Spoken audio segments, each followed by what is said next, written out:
comic spot, everybody. Today we got Shecky Beagleman over here. Oh my God. Is she ever the best? Woo! Yeah. Take that, you people out there. Come on in, sit down, sit with each other, kiss each other. You can't catch anything. It's virtual. Is this where can people see this? Can I like post this on my page right now? Could they go to it, Linda? Yes, you can go click share, like not like Sunny and share, but I also tagged you, so it might be there. Yeah. Oh yeah. Okay. Oh, you did. Oh, perfect. Right. Now the thing is, you guys, Comic Spot was started by this Army veteran because I'm gangster. I am. Don't mess with me, okay? You don't want to trigger a veteran. No. So this because you could probably put like a AK-47 together and apart in like 10 seconds and then blow somebody's head off. Exactly. Or like a bunch of people's. Can you? Yeah. I could. That's good training. I could disassemble somebody's brain, put it back together before you get caught. You know, I mean, we did this in basic. It's not a big deal. But people think that because I have PTSD from the military, that's post STD, and they're so wrong, Shecky. It's not that. Is it anything like being post-menopausal? Yes. Now that's rough. Like, hey, Linda, we're okay. So the link, I want to have this on my page. Yes. So I could go to Comic Spot. Go to Linda Marcus Smith. Okay, thank you. And then it's there, and you can share it. Oh, fabulous. While she's busy doing that, I'm going to read you the intro she sent me, the short version, the condensed Reader's Digest version that young people don't even get that reference. Okay. She says, Shecky Beagleman, that's her. A long time ago, Shecky was nominated for 2 MAC Awards for Outstanding Female Comedian. Woo! That's a terrible one. She didn't win. She wrote for and was a regular cast member on USA Network's Up All Night with the Gilbert Gottfried. Oh my God. And Rhonda Shear too. When that went off the air, she never got another job in her life. She's had numerous appearances on the Howard Stern Show as Ronnie the limo driver's mother, but hasn't been on since last February, and it wasn't even a leap year. Has done some other things nobody gives a shit about. Shecky's twat smells so bad. How bad is it? It smells like someone committed suicide. Just a second. Hold on. Nice word to stop on. It smells like someone committed suicide in a garage in 1972 and they just found the body. So it smells like. You know that smell. I know just what you're referring to. That was my next door neighbor. I got to go back and smell. I'll be right back. You smell her from next door. Yeah. I could, Shecky is happy to Zoom with Linda Marcus Smith. Oh, isn't that sweet? P.S. Shecky wants you to know that if you smell anything, it's Shecky and not Linda Marcus Smith. Got my name in twice. just public service announcement. Anytime I could have my name associated with I'm going to be all over that shit, Shecky. Oh, hell's yes. Yes. Talk to me about you growing up. I cannot imagine anything other than you were a funny toddler. When did this funny come out of you? How early in your life? I don't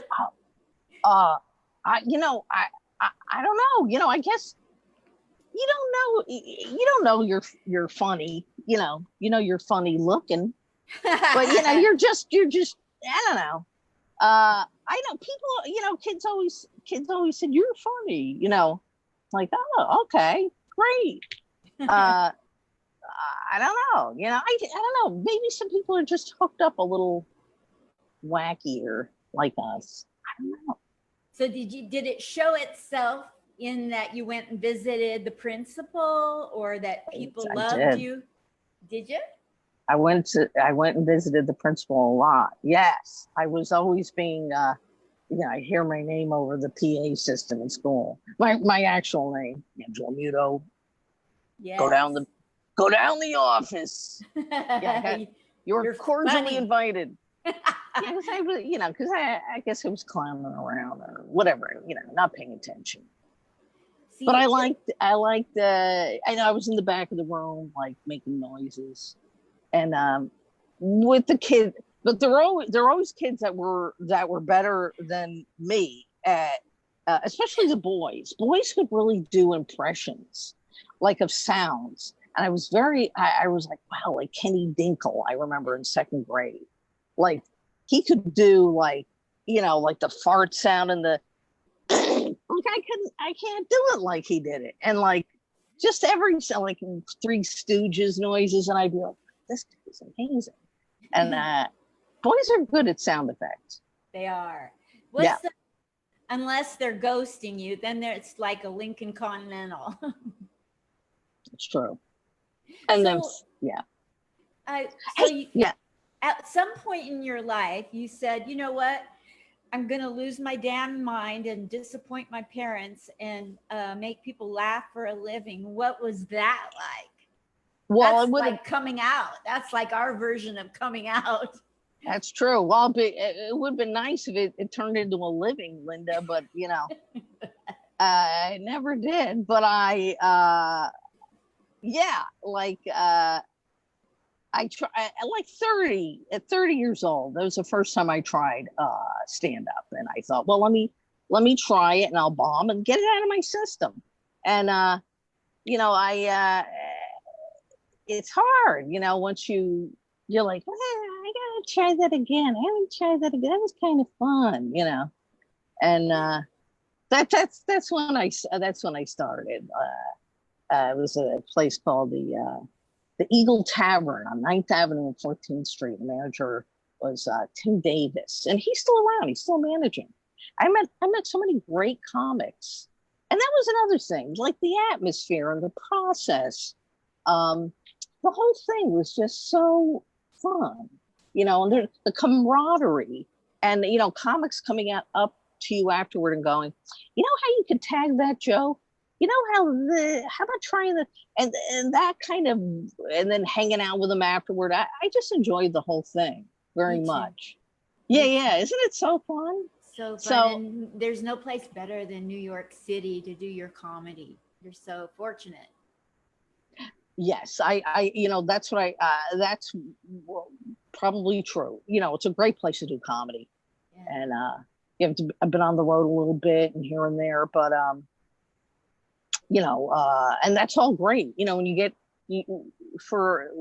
go on the road, you get to sort of stretch out a little more and do more time. Unless you're, if you're not a big comic and you're not going to get a lot of stage time in New York, then you go on the road, and that's great. That's always a great experience, because then you get a half hour or 45 minutes or maybe even an hour, and that's a road audience is different from a New York City audience, but it depends on where you are. Because like if you're in a city, it may be more simple. It really depends. It so depends on where you are on the road, how you may be received. Tell me some road stories. I bet you got a few. How you? I got a few. Oh, I got a few. I got all day. Well.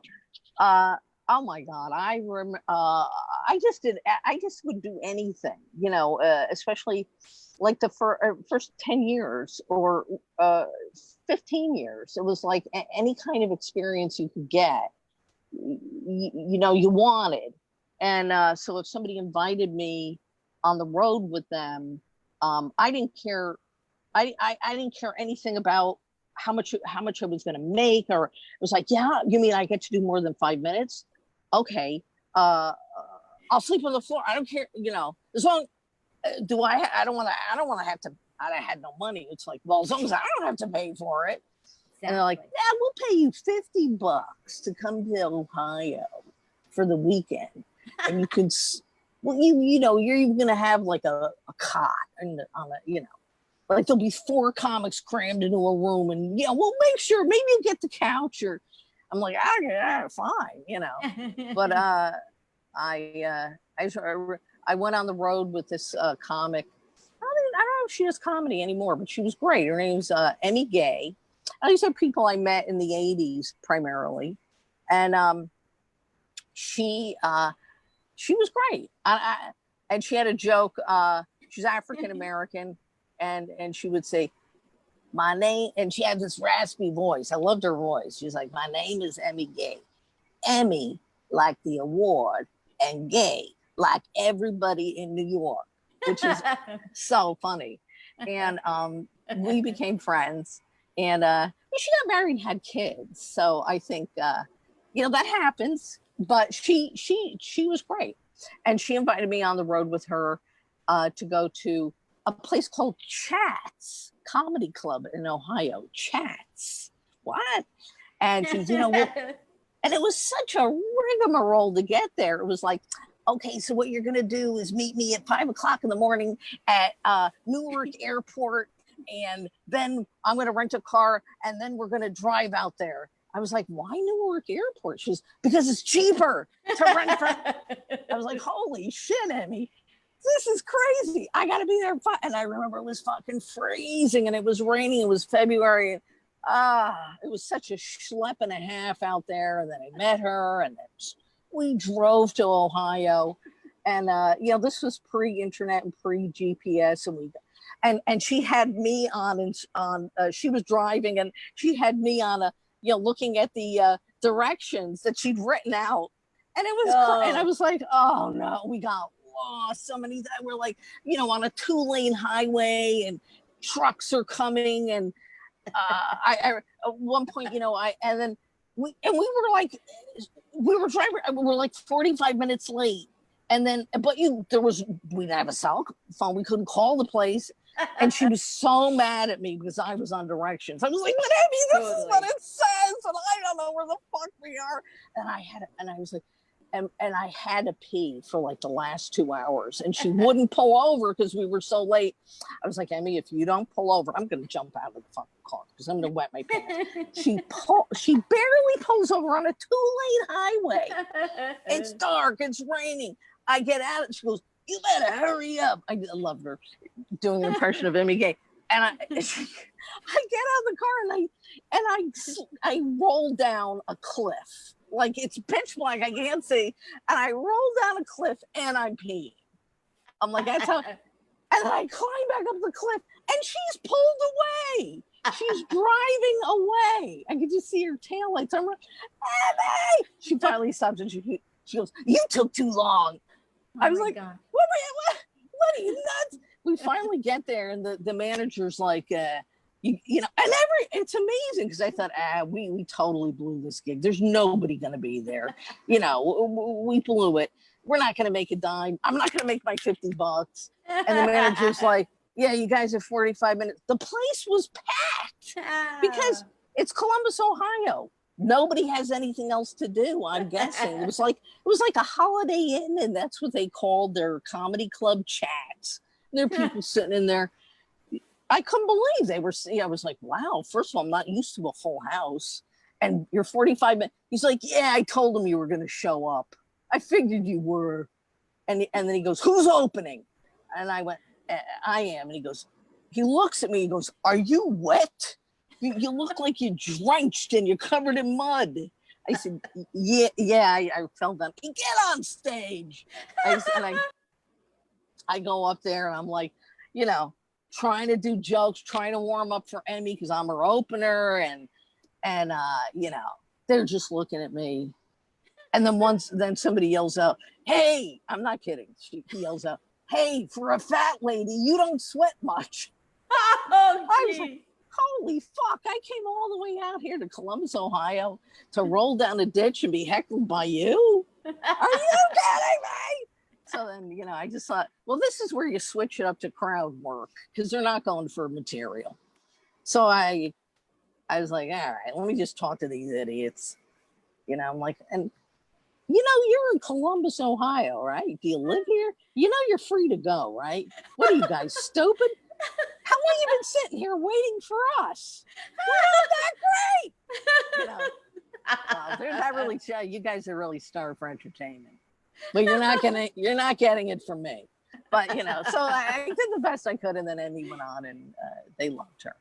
But it was always shit like that. You realized once you got on stage and you started doing some material, if they were interested in it. Yeah. And then you had to go to plan B or plan C, or you go, okay, this is just crowd work, because they would even if, and I wasn't that good at it, but somehow, but then I don't know why, because you were talking to them, I guess, and then they felt like, oh, what's going on? Oh, all right, well, if you were going to make fun of them, or then you could at least get their attention. Yeah. So you learned that on the road. What was the next thing that you could go to, so that you could, if your job was the warm-up comic, which was always my job, you wanted at least, because the comic you were warming up for was standing there going, you better warm them up. I'm not going up there cold, and then at least you try to do that. Yes. Oh my God. But it was always rough, but I think a valuable experience, to be on the road and learning to, you had to do that in New York, because whatever your plan was, it might not, you're always gauging, maybe I need to go here, maybe I need to go there, Yes. And like if you say a premise and they're laughing before you get to the punchline, you're like, maybe I should tag it a few times. Absolutely. Milk the shit out of it if they're laughing at it. And that's how you learned how to riff on something, right? Because you're like, oh, actually they're laughing. That's unusual. Let me keep going with this, That's how you learned. Yeah. I'm 6 years into comedy. In the first 5.5 years, it was with a brain injury, looking at notes, explaining using the notes for half the time, doing jokes about a brain injury and then trying to make them laugh, and like if you look at me, nobody wants me to say I have a brain injury. And so like, it's like pushing a rope up a hill to get them to laugh when I tell them I got hit by a drunk driver, so bottoms up, like I think it's funny, but they don't for some reason, and so I dropped all the brain injury shit, and now I just go up there and I'm a comic. Yeah, that's, that's great, because you're figuring it out. It's like whatever you think your identity is, or like, it's like the comic, comics do this, right? They get on stage and they go, I know what you're thinking. I'm a fat piece of shit. I know what you're thinking. I'm really short. I know. So they want to get the elephant in the room out of the way. Like, let me address what you're thinking.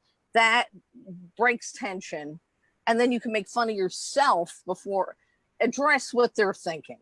And that helps the comic, and that helps the audience. But as you realized, if they're not, they're looking at you're saying, yeah, I have a brain injury, and you think it's obvious, but they're not laughing because they're like, this lady looks totally normal. Where's the brain injury? So, that happens a lot with comics. That I know a few comics that were very, very fat, and that was their whole act, and they were fucking hilarious. And then they lost weight, because they were going to die if they didn't, and they had to rewrite their act, and they were terrified. And I just think that's amazing. But that shows. But they were so talented. I was like, everybody encouraged them. Of course, you'll come up with a new act. Of course, you will, and you'll refer to the fact that you were a fat piece of shit, and what you went through, and they figured it out. But that's scary when I think for comics who are, you're in the business a long time and you're aging and you look different, you're perceived different, whatever it is, that's how your act has to evolve. You can't just keep doing the same stuff. Now my act is about, I go on stage and I say, so I'm aging. Anybody relate? Is anybody getting any older up in this bitch? Just me. I know I'm winning at it, but like nobody. Like everybody is. Yeah.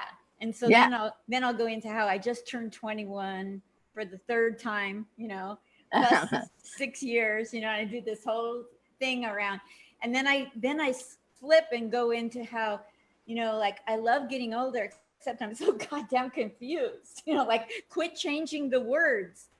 I learned this and now it's that. And I go to the bank and they want me to put in a pin. I don't take a hand grenade to a bank, you know, stuff like that.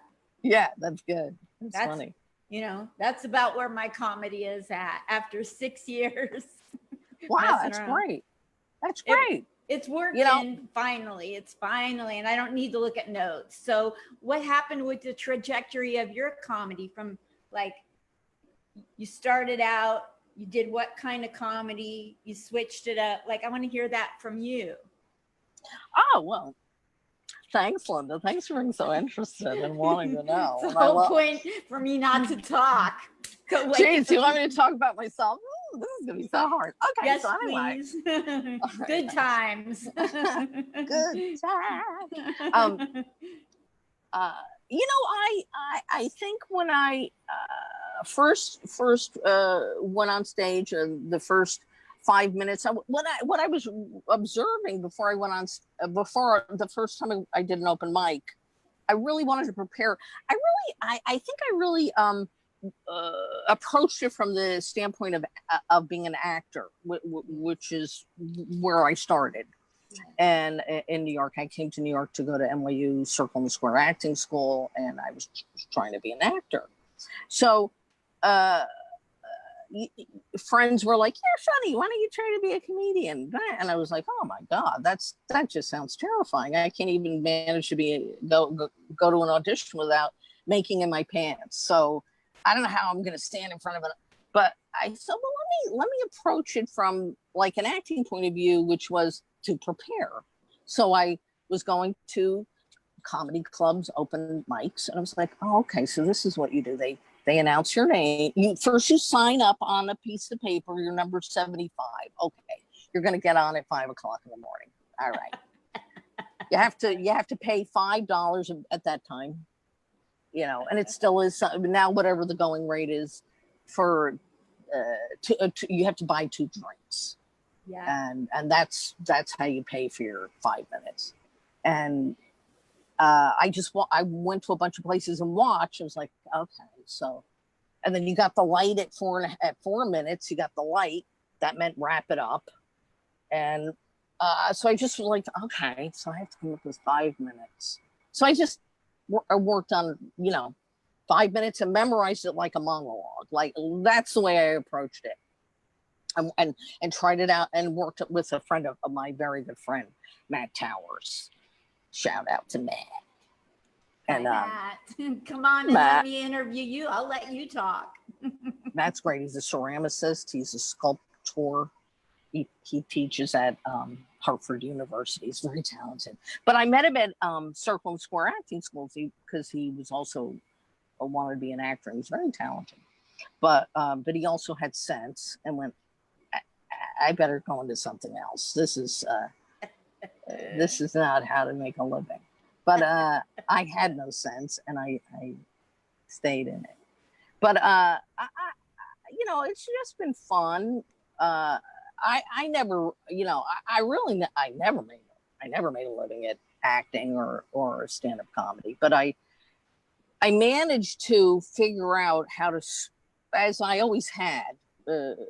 Was no different from my MO growing up, just scrounging around and living on the bare minimum so that you could do what you want to do. So I've always had survival jobs. I've had a million jobs and I always get fired because I stink and I don't want to do it. So don't take orders, don't boss me. I'm not good at it, but I could go from one job to the next, millions of temp jobs and millions of jobs working in restaurants. catering. I even did, for years, I did palm reading. I dressed up as a gypsy and worked for agencies that would send me to parties. And I learned how to read palms and do tarot cards. And people took it very seriously. Sometimes they'd start crying. I'd be like, oh my God, I'm a total fraud. I don't even know what I'm doing. Don't cry. This is for fun. But what you're saying is absolutely true. And I go, well, that's really a coincidence because I don't know what I'm saying. So please don't cry. But that I did that for 30 years. Like I had so many freelance shows, like that was a job I would do, and then I would cater, and then I would temp, and then I would go work for this friend, go work this party. You did all this just so that you could keep acting and doing comedy and writing and producing. Yes, just so I could cover my bills, pay my rent. Wow. And but it was like and then friends that were doing the same thing and had so many comic friends and actor comic friends, and we would laugh and go, what is wrong with us? We're truly, because it was like, wouldn't it be great if we didn't want to do this and we could like go get a regular job and maybe have health insurance, maybe, and not be 3 months behind rent and all this. And then we would try, and we would like, it was like trying to kick a drug. It was like, you know what? I'm fucking out. I am out. I'm done. This is the last trip to Ohio, sleeping on the floor. I'm 40 years old. I'm 50 years old. I'm 60 years old. How am what am I doing? And you couldn't stop. Then somebody would go, hey, you want to go to you want to go do a job up in Syracuse? It only takes 10 hours to get there. You're gonna make $50. You're gonna sleep on the floor. But I'd be like, yeah, well, how much time do I get? You get a half hour. I'm in. I get to. So that's Oh my gosh! Talk to me about getting to work with Gilbert Gottfried. Yeah, that was really fun. It was just an ad. It was I guess it was about 1987. Again, I was about 30 years old, and there was at the time there was a newspaper called Backstage. Yes. Do you know what I'm talking about? I lived in New York 3 times. So. Okay, you completely know what I'm talking about. Yeah. Where did you live in New York? Brooklyn, the first time. Then I lived in Ardsley, and then I lived in Philly with another comic. So those 3 times. Yes, yeah. So Backstage at that time in the 80s. That's where you looked up listings for jobs, for comedy jobs, acting jobs, anything with performance. Telemarketing. Telemarketing, temp jobs, everything was in Backstage. For people scrounging around trying to be an actor or a comic or whatever. So there was a list. There was a post. I'll never forget what it said. It said, "Looking for funny actors who are willing to do anything. Work with well-known comic on the USA Network, $25 an episode." And I just went, wow, that sounds amazing. At that time, you would put your picture and resume in an 8x12 with a piece of cardboard and send it. And then they called me maybe a week later and said, yes, can you come in and do you have an act that you do that's visual and really maybe embarrassing that we would like that, something you think is ridiculous? And I said, oh yeah, of course I saw it. Yeah, I used to. At that time, I would do anything for stage time, which I probably still would. But but the performance art scene in New York, I don't know how much it exists anymore, but that was thriving at the time, and it was wonderful. And that was another place you could go and get on stage with your original material. So you didn't, so it was like, oh, I'm not going to just limit myself to stand-up comedy, which is great, but also the performance scene, they wanted something more visual and more conceptual, and funny was great, but it didn't have to be funny. And I just found it amazingly artistically, creatively inspiring, because you just saw everything you can imagine. And a lot of comics realized, well, the performance art scene is a great scene too. Yes. A lot of comics would just get up and do their act, Yes. and get booed, because that's really not what the audience, and I mean, not necessarily booed. It was like, you know, they had to find a different way to present it, because they were obviously, it felt like they were cheating. It's like, we don't want to hear stand-up comedy. We go to stand-up comedy club. You got to do something more conceptual with this shit. So I started to develop different things that, one of the things that, so I just started to put together shit I did as a kid. Like, I could twirl the baton. I was in a baton twirling squad, and I thought, well, what if I just, were you? Yeah. What was your baton twirling? It was very short-lived in the backyard until I hit my sister in the head. It With never with the baton? Yeah, and broke her glasses, and we didn't have money to repair them. There was no You mean Obamacare back then. No, there wasn't. And she never had a big career in baton twirling. Yeah, No, most people do, though, that go into it. Yeah, it's but yeah, I was on a baton twirling squad. I found a baton in Philadelphia walking in the middle of the night to comedy clubs, and it was on the side of the street, so I picked it up and I took it everywhere when I was walking at night. Like, don't mess with the geriatric who has nobody mess. Absolutely. You know what, that was a gift from God. This is what you need, you know. Just walking down the street twirling it, remember hitting my sister. It was good times. That's good. Yeah, when I had a job where I had to twirl the baton, I would walk down the street to the place with the baton. But that's what I came up with an act where I twirled the baton in a bra and long johns that I sewed fringe onto, and I put my hair in a big beehive, and it was to the Hawaii 5-0 theme song. So I would go, hit it, and I would just act like an idiot and dance all around.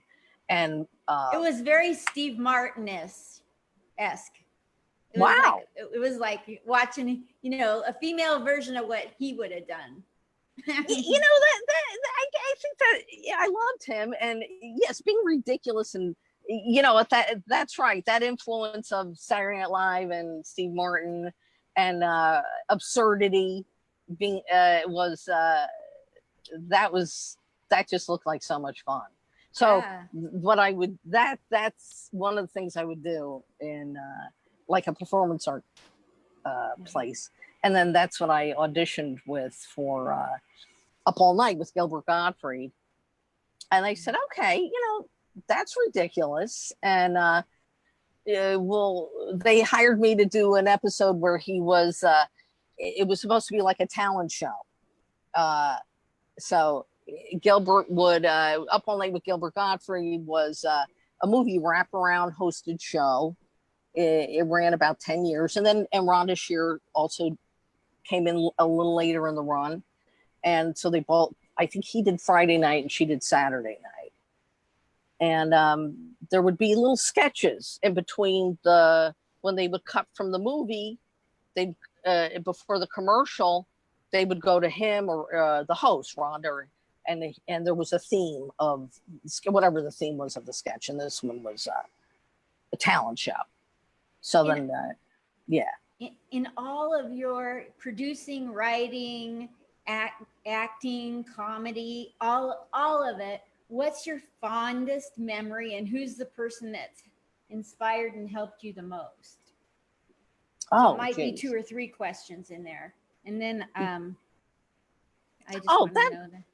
You know, so many people have been wonderful, and you know, I was lucky enough to meet Jim Gaffigan. I saw that. Yeah, he was my neighbor. He was my neighbor, and we met doing comedy, and then there was an opening in my building. The 100-year-old lady that lived downstairs from me in Little Italy, and whose rent was $50 a month, was carried out in and I called Jim. You know, this is what New Yorkers did. Jim, yeah. you want to rent from 1955? Get over here, you know. And at that time, it was all sort of the last of the mob-run places, and these old, you know, mob type guys. I don't know if they were or they weren't, but yeah. you slipped them a couple of bucks, and they gave you a lease from 1955, and that's what I'd gotten. And Jim ran over there, and he got a lease from 19. So he was paying like $100 a month to live in on Mott Street and between Houston and Prince, and I don't know when this was, maybe 1990, and that was amazing to be able to do that.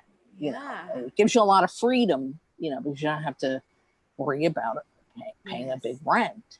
So we got to know each other, and he just quickly, you know, Jim's so talented and wonderful, and he started doing comedy and immediately was booking big jobs and just sailed through all the ranks, and not surprisingly so, because he was obviously, you'd see him and you go, this guy is so talented and just so funny, and he helped me out a lot. He He knows Gladys Simon and Bob, her husband. And Gladys is my coach, and I go to her Wednesday night thing every Wednesday. Oh, fantastic! Every other I do a set, you know. And she told me to quit smiling on here so much. Don't smile so much.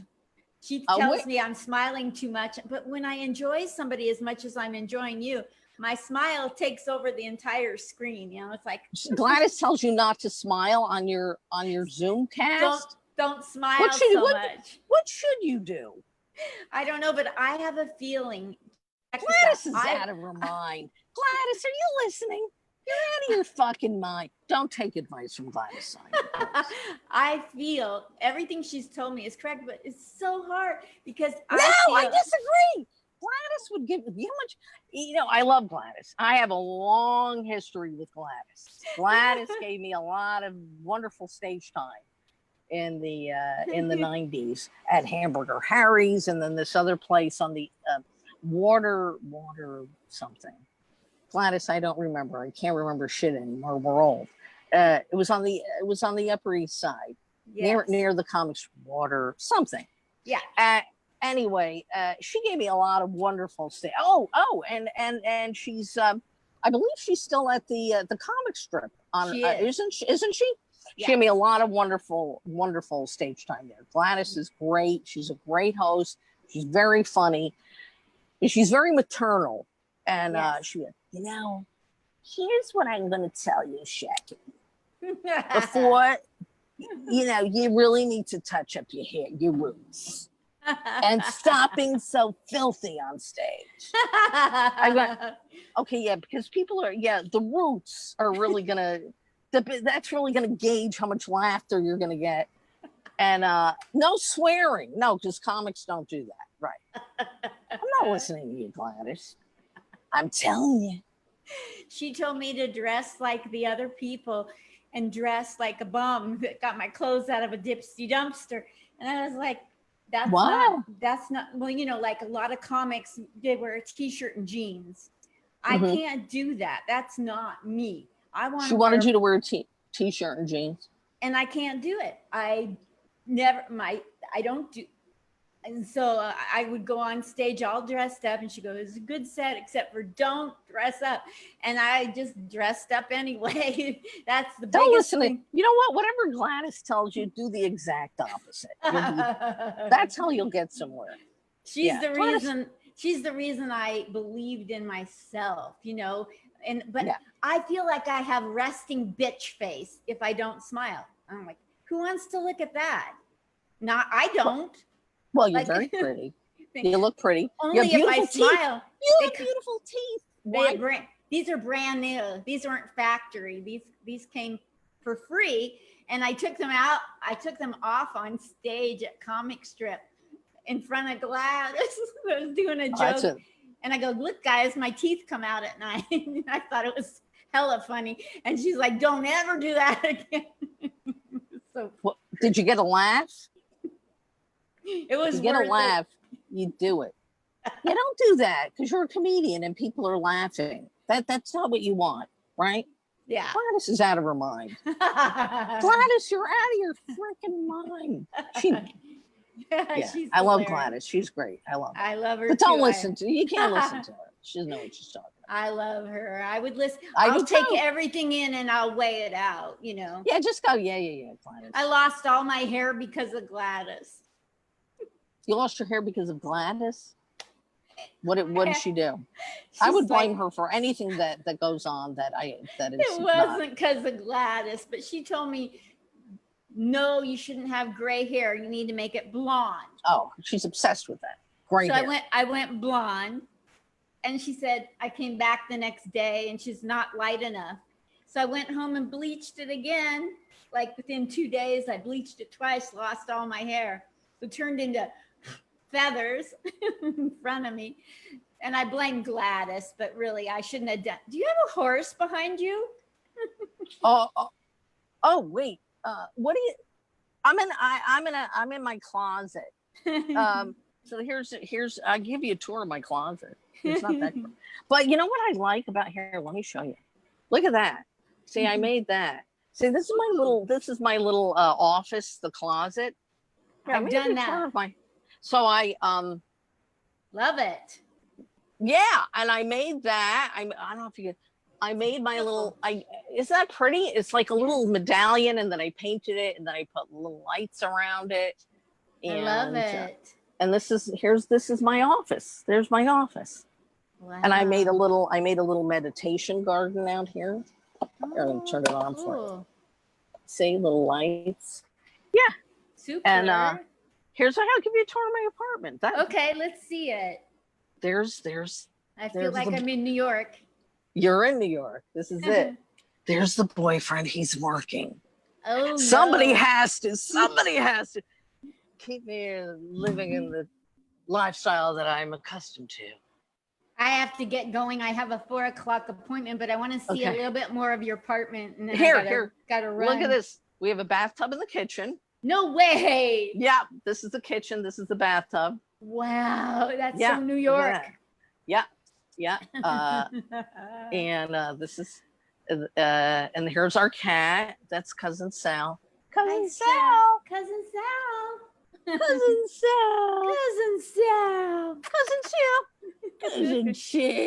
We have another cat too. Her name's Gal. She's probably under the bed. And this is it. It's just three rooms.